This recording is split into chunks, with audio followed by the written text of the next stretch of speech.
Ça y est, la Formule 1 a officiellement dévoilé son calendrier provisoire. Alors, on commence avec l'Australie qui se tiendra du 19 au 21 mars 2021. Une semaine après, on aurait Bahreïn.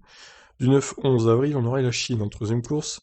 Alors, quatrième course, du coup, ça devait être le Vietnam, mais le Grand Prix a été annulé. Donc là, eh bien, on a une négociation sec avec sûrement un Grand Prix de Turquie, par exemple, qui le remplacerait, ou Imola, pourquoi pas.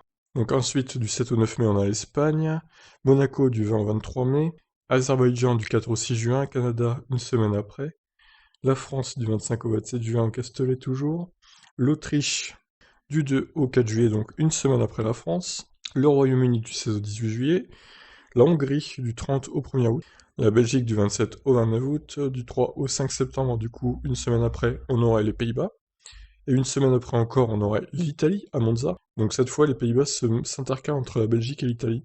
D'habitude, les deux se suivent, mais là, ce sera pas le cas. La Russie, le 24 au 26 septembre. Singapour, course 17, du 1er au 3 octobre. Japon, du 8 au 10. Donc une semaine après. Les États-Unis, 2 semaines après. Austin, toujours, le 24 octobre. Le Mexique, une semaine après. Le Brésil.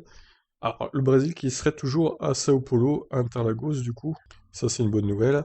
Du 12 au 14 novembre. L'Arabie Saoudite qui ferait son apparition, du coup, en avant-dernière course, du 26 au 28 novembre. Et Abu Dhabi qui fermerait ce calendrier du 3 au 5 décembre 2021.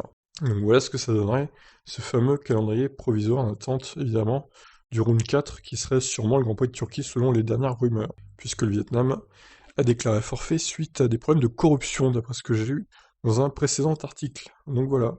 Bah écoutez, il est pas trop mal ce calendrier, moi j'aime bien.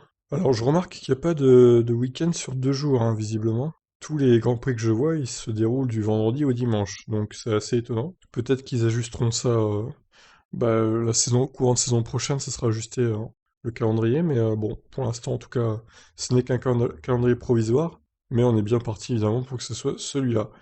Sous réserve évidemment que le Covid-19 ne s'amplifie pas encore d'ici mars 2021. Voilà, qu'est-ce que vous en pensez de ce calendrier à 23 courses? Je vous laisse réagir. Ciao ciao.